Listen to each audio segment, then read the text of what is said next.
Are you confident in your offers but wishing more people actually saw them? If you're ready to get your voice in front of dream clients without chasing every algorithm, the Visibility Kickstart Fall Flash Mini is for you. In just a couple of days, you'll walk away with custom podcast speaking topics, a simple system to track your pitches, and direct voice messaging support from me, so you can start landing guest spots and planting visibility seeds before the year ends. No long program, no fluff, just action, clarity, and major visibility. You'll be ready to pitch this week. Spots are limited, and this is only good for October. Head to the link in the show notes, and let's get your message into more ears starting now. This might be the question that I get asked as a podcast host and guesting coach the most, and it's what goes in my pitch when I want to pitch a podcast to be on the show. What do I say? Because I don't want to feel salesy. I don't want to feel pushy. All of that gets like, bleh. All of these feelings get mixed in. And we're like, what do we put in there? I can't tell you how many times I've answered this question. One, I think there's a lot of reasons why we might feel a certain way about sending possibly cold pitch, cold DM, email, whatever. I'll tell you my suggestions here in a second. Mine go back to my MLM days where I was in network marketing and building this business, listening to whatever the quote unquote experts were saying to do. Mind you, I was in a great community and I learned so many things, and I have nothing bad to say other than maybe this one piece that is sort of an ick for a lot of people, and it's still happening. So I think that might be why we're extra turned off by it. But those cold messages that you get from someone that literally just started following you or vice versa, and they are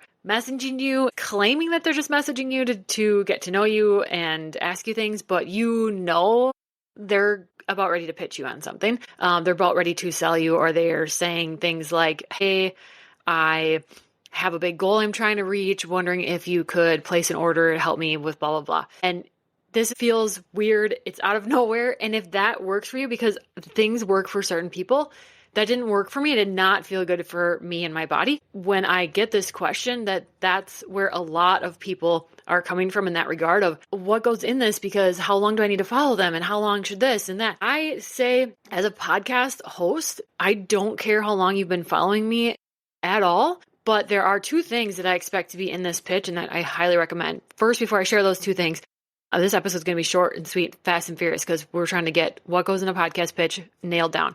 First things first, send this in a DM, because it's going to be usually easier to find the host's Instagram information or social media where you can send a DM. That's going to be a lot more personable, a lot more likely to be opened than sending the email. Emails right now, we are getting a dime a dozen. There's weekly, if not daily, emails coming in for podcasts of all sizes with bad pitches. Sometimes it's companies pitching their client, which I have no problem with that, but they're sending this and they've maybe spelled my name wrong, spelled the show's name wrong.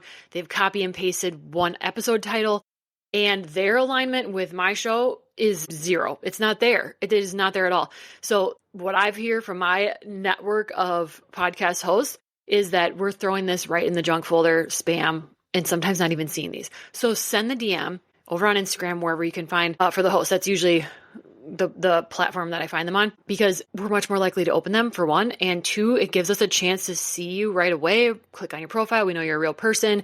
We can get a taste of who you are. If you feel brave enough, send the voice note, because that gives another layer of feeling you out and catching your vibe. So what's going to go in that? Two things. One, show me you've done your homework. There's nothing worse than getting pitched to be on a podcast and you can tell right away they've never listened to your show. They don't know what you're about. They don't know how the two of you would be aligned. So in order to show me as a host that you've done your homework and you listen to my show, it doesn't need to be long. This is a very brief thing, but you can find out very quickly listening to a couple episodes, pieces of episodes, listen to the intro, read the show description. You're going to know right away what that podcast is about, their vibe, what they stand for. That's very important, because what happens is if you don't know that and you just jump on as many podcasts as you can get on, which I don't recommend, that's when those podcasts air and you get done with those conversations with that host and you realize, oh, we're not aligned and I don't know if I want to be attached to this. Guess what? They're going to post about the episode. They're going to tag you. And now if you don't share that episode, you've burned a bridge that didn't need to be burned. Okay? Do your homework beforehand. It's very important. Our podcasts are like our babies. We've done a lot of work. They are a lot of work to keep them running, to bring new content, to find new guests, to edit, record, publish, show notes, you name it. Okay? It's a lot. So you want to make sure you do that homework, because you might not want to share the episode afterwards. If you don't, and that's a problem too for a different episode. Okay, so show you've done your homework. Basically tell me how we're aligned and how we match in our mission, message, and vision, values somehow. Number 2 is that it needs to contain your niche topics. What value are you going to bring to my audience? So what I mean by niche topics, there's a podcast episode on this, 5 or so back. Go find that, listen to it. But pulling out those niche topics is the first step in my process that I help my clients do, because there are no other steps that need to be done or started without knowing what are 2 to 3 very specific niche topics that you can speak to, that you know you can bring a lot of value to someone's audience. As a host, that's all we care. We want high quality guests. That doesn't mean guests that have to have X amount of degrees, certifications. That's not what we mean. What we mean is high quality. What value are you going to bring to the show? What topics are you going to speak about? Because now I can look at these very quickly and I can see that maybe you are covering an angle of a certain topic that I haven't had on. Or maybe it's a topic I haven't had on my show at all. And it's going to be a quick yes or no. The quick yes is huge, because that means that host knows that you would be aligned for their audience. They know their audience better than you do.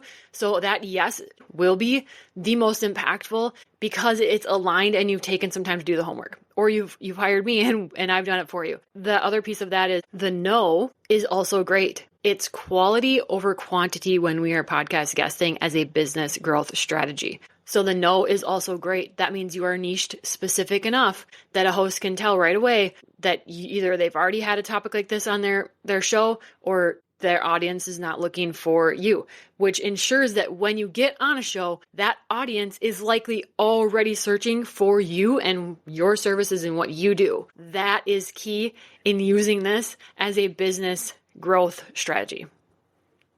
All right, 2 things. Show me you've done your homework. How do we match in our mission? 2, the biggest part, what are your niche topics? Hey, I know I could bring so much value to your audience on these 3 topics. List them. Does that sound like something that would align with your show? Boom, period. Send it. Don't overthink this. Shoot your shot.